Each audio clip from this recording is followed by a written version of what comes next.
नमस्कार, मैं हूं इकबाल परवेज। सबलाइन न्यूज़ में आपका स्वागत है। साथियों, उत्तर प्रदेश में ब्लॉक प्रमुख का जो चुनाव हुआ है उसके बारे में आपने खबर देखी होगी। क्या उनकी सारी तस्वीरें आपने देखी हैं कि किस तरह से वहां पर हिंसा हुई है, किस तरह से योगी आदित्यनाथ ने, उत्तर प्रदेश की पुलिस ने और भारतीय जनता पार्टी ने दूसरे पक्ष के नेताओं को और लोगों को पीटा है, उन्हें नामांकन पत्र भरने से रोका है। साथियों, वहाँ की जो तस्वीरें हैं दिल दहला देने वाली हैं। दिन दहाड़े मार हुई है, औरत की साड़ी खींची गई है और जो भारतीय जनता पार्टी के गुंडे हैं वो पुलिस के सामने रिवॉल्वर लेकर वहाँ पर घूमते हुए नजर आए हैं। छीन कर लोगों से पर्चा फाड़ा गया है। अब सोचिए, लेकिन सबसे बड़ी बात यह है कि इतनी सारी तस्वीरें आने के बाद भी गोदी मीडिया ने वही काम किया है। जी हाँ, एक बार फिर से गोदी मीडिया बेनकाब हुआ। वैसे तो ये नंगा पहले ही हो चुके हैं, लेकिन इस बार भी बेनकाब हुए हैं। कि आपको याद होगा कि जब बंगाल में चुनाव हो रहा था तो उसकी हिंसा को लेकर किस तरह से बंगाल के बारे में गोदी मीडिया पर डिबेट हो रही थी और गोदी मीडिया चिल्ला कर ये कह रही थी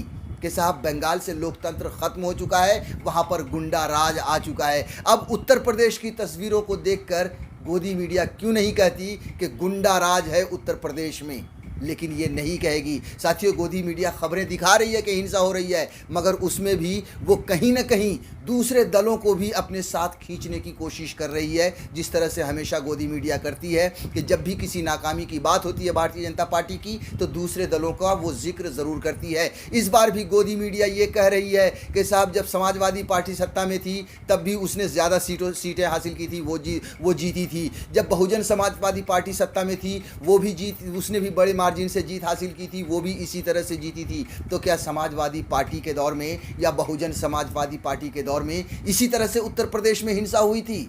और अगर हुई थी तो वो तस्वीरें कहाँ हैं साथियों? वो भी डिजिटल दौर था। ऐसा नहीं है कि डिजिटल दौर अभी 6 महीने पहले शुरू हुआ है। साथियों, ऐसी तस्वीरें हमने कभी नहीं देखी थी जो उत्तर प्रदेश में जिस तरह से तस्वीरें आ रही हैं। जो हम आगे आपको कुछ तस्वीरें दिखाएंगे, उतनी सारी तस्वीरें दिखाने का समय तो नहीं है, लेकिन कुछ तस्वीरें दिखाएंगे। लेकिन उससे पहले आपको ये बता दें कि किस तरह से उत्तर प्रदेश में नंगा नाच हुआ है इस ब्लॉक प्रमुख के चुनाव में और किस तरह से बेनकाब हुई है गोदी मीडिया। वही गोदी मीडिया जो बंगाल के चुनाव में कह रही थी कि वहां पर लोकतंत्र खत्म हो चुका है। आप बताइए, खुद आप जब तस्वीरों को देखिए, और आपने तस्वीरें देखी भी होंगी, आप अंदाज़ा लगाइए कि क्या उत्तर प्रदेश में लोकतंत्र खत्म नहीं हुआ है? क्या उत्तर प्रदेश में लोकतंत्र जिंदा है? नहीं है। मगर गोदी मीडिया इस तरह से बातें नहीं करेगी। अगर वो करती भी है तो दूसरे दलों को भी अपने साथ, यानी भारतीय जनता पार्टी के पाप को छुपाने की पूरी कोशिश करती है। साथियों, मतलब आप देख लीजिए कि गोदी मीडिया का खेल के किस तरह से वो भारतीय जनता पार्टी की काली करतूतों पर पर्दा डाल रही है। इसीलिए मैं कह रहा हूँ कि योगी करे तो लीला और ममता करे तो पाप। अब हम आपको साथियों इस खबर को थोड़ा सा विस्तार से बताते हैं और आगे उसके बाद तस्वीरें भी दिखाएंगे।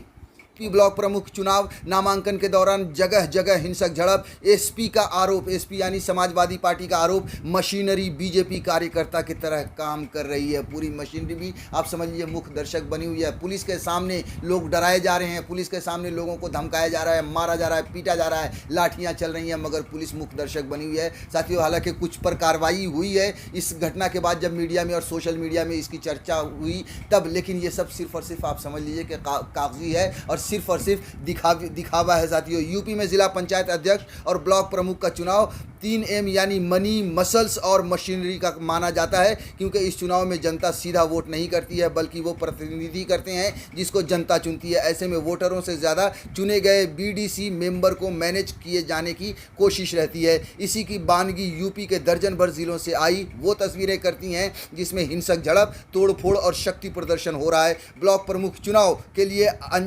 नामांकन का आखिरी दिन है, जिस बीच कई जगह झड़प हुई है। साथियों, अब हम आपको दिखा देते हैं कुछ तस्वीरें कि किस तरह से भारतीय जनता पार्टी खुद गुंडागर्दी पर उतरी है जीतने के लिए, किस तरह से विपक्षियों को धमका रही है, किस तरह से मार रही है। यहाँ तक कि भारतीय जनता पार्टी के बड़े बड़े नेता, विधायक तक उतरे हुए हैं मैदान में समाजवादी पार्टी के प्रत्याशियों को धमकाने। ये देखिए आप इस वीडियो को, न्यूज़ 24 ने ट्वीट किया है। लखीमपुर खीरी सपा समर्थित प्रत्याशी को धमकाते हुए बीजेपी विधायक शशांक वर्मा का वीडियो वायरल हो रहा है। ये भारतीय जनता पार्टी के विधायक हैं। अपने भाई से बात कर रहा हूं, उनसे नहीं बात कर रहा हूं। उनसे मैं बात करें बस तुम्हारी ब्लॉक उनकी भाई की वजह से है, ये याद रखना बस। जा वरना आप पे होता है उठा के यार भी होता ले जाओ भैया, उल्टी में ले जाओ, मत दिक्कत है। बस ले लो भैया। जाओ ले जाओ, वरना तुम्हारे मैंने छोड़ दिया यार, रिश्तेदारी है यार। अरे यार एक ले लिया मैं बोल रहा हूँ ना। अब आपको साथियों एक और तस्वीर दिखा रहे हैं, बिल्कुल चौंकाने वाली है। पुलिस गिड़गिड़ा रहा है, मदद मांग रहा है, क्योंकि भारतीय जनता पार्टी के गुंडों ने पुलिस पर ही हमला बोल दिया, पुलिस की ही पिटाई कर दी। ये देखिए इटावा में भाजपा के गुंडों ने एसपी को ही पीट दिया और पुलिस वाले भागकर और सहायता मांग रहे हैं। आप इस वीडियो में देखिए किस तरह से वो फ़ोन कर पुलिस वाला सहायता मांग रहा है कि उसे पीटा गया है। आप इस वीडियो को भी देखिए साथियों। ये लो पूरा पत्थर होता है, रीटा पत्थर मुझे भी थप्पड़ मारा इन्होंने सर। ये लोग बम भी लेकर आए थे सर, बीजेपी वाले, विधायक और जिला विमल भी है सर। हाँ, इनके साथ विमल भदौरिया था। साथियों अब हमारे साथ स्क्रीन पर एक और वीडियो देखिए। ये वीडियो भी ट्वीट किया गया है, मनीष जगन अग्रवाल ने ट्वीट किया है। इस वीडियो में आप देखिए कि भारतीय जनता पार्टी की गाड़ी है और वहां पर कुछ लोग एक आदमी को मार रहे हैं। यह और उसने लिखा है, जो मनीष जगन अग्रवाल हैं उन्होंने लिखा है कि योगी जी कह रहे थे कि सारे गुंडे बदमाश जेल में हैं या यूपी छोड़कर भाग गए। ये योगी आदित्यनाथ का दावा है कि जेल में है या भाग गए यूपी छोड़ के या फिर ऊपर ही पहुँच गए हैं। तो योगी जी क्या आपने उत्तर प्रदेश चुनाव के मद्देनजर गुंडे जेल से निकलवाए हैं या बाहर प्रदेश से मंगवाए हैं? एक बड़ा सवाल इन्होंने मनीष जगन अग्रवाल ने किया है कि ये जो गुंडे जो मारपीट कर रहे हैं ये आपने बाहर से बुलवाए हैं या फिर जेल से छुड़वाए हैं? क्योंकि इस वीडियो में खड़ी गाड़ी पर भाजपा का झंडा भी दिख रहा है और लात घूसों से पिटाई भी दिख रही है। एक आदमी को 4-5 लोग घेर के बहुत बुरी तरह से गिराकर जमीन पर मार रहे हैं। अब साथियों एक और वीडियो देखिए। जी हाँ, पुलिस की ठोकाई आपने देख ली है, आम आदमी की ठुकाई देख ली। मतलब भारतीय जनता पार्टी के गुंडों ने पुलिस को भी ठोका, आम आदमी को भी ठोका और साथ में पत्रकारों की भी ठुकाई हुई है। ये देखिए मनीष जगन अग्रवाल ने ही इस वीडियो को भी जारी किया है, ट्वीट किया है। इन्होंने लिखा है, उन्नाव में पत्रकार कृष्णा तिवारी को सीडीओ और भाजपा विधायक बम्बा लाल के गुर्गों ने जमकर पीटा। पत्रकार कहना है कि पुलिस भाजपाई गुंडों को नहीं पकड़ रही बल्कि निष्पक्ष रिपोर्टिंग करने से हमें रोका जा रहा है। उत्तर प्रदेश में इस वक्त गुंडा राज और तथा चुनावी बेईमानी चल रही है। पूरी तरह से ये बेनकाब हो चुके हैं साथियों। अब आप इस पत्रकार की आप बीती सुनिए कि किस तरह से उसकी पिटाई हुई है। आज ब्लॉक प्रमुख को लेकर नौ जिले में चुनाव चल रहे हैं। मियाँगंज हम लोग सुबह कवरेज करने आए थे। अभी एक जगह हम लोग पीछे कवरेज करने गए थे, वहाँ पे 2 स्कॉर्पियो में गाड़ी भरे लोग आए, हम लोग को मारा पीटा है। मेरे दोनों मोबाइल तोड़ दिए गए। उसके बाद हम यहाँ जहाँ मतदान हो रहा है यहाँ पर खड़े हो गए थे। कुछ लोग अलग अलग पार्टी कार्यकर्ता यहाँ टहल रहे हैं, उनको पुलिस नहीं पकड़ पा रही है। उसके बाद सीडीओ साहब आए, फोर्स आया था, यहाँ सीओ भी थे, हम बांगरमऊ और दौड़ा रहे थे। जो हमसे धक्का मुक्की करने लगे। हमने कहा कि मैं पत्रकार हूँ, कैमरा मेरा ऑन था और हमको मारने पीटने लगे। हम उसको गाली दे रहा हूँ, बराबर हमको मारते चले गए। ये देखो मारा पीटा, ये मेरा नाखून फट गया है। ये देखिए मतलब सीडीओ का वीडियो भी मेरे पास रिकॉर्ड है और खुले मारपीट कर रहे हैं। अगर कोई सिपाही मारता तो मैं सोचता कि पूरे जिले में इतना फोर्स है, मुझको नहीं पहचान पाया। पर सीडीओ लगातार मीटिंग में आते हैं, पहचानते, उसके बाद हमको जबरदस्ती मार रहे हैं। वीडियो से तो तुमको किसने मारा पीटा? कुछ बीजेपी के कुछ कार्यकर्ता और भी थे जो गले में दुपट्टा कुछ अंगोछा डाले थे, वो लोग मारपीट कर रहे हैं। बीजेपी के कार्यकर्ताओं पे प्रशासन कोई कार्रवाई कर पाया है? अभी तक कोई कार्रवाई नहीं हो रही। सारे कार्यकर्ता सब आसपास घूम रहे हैं, उनको पुलिस नहीं पकड़ पा रही है। उनको हाथ पकड़ के किनारे पर किनारे कर रही है ले जाए जाके, और उल्टा गुस्सा मीडिया पर निकाल रही है केवल।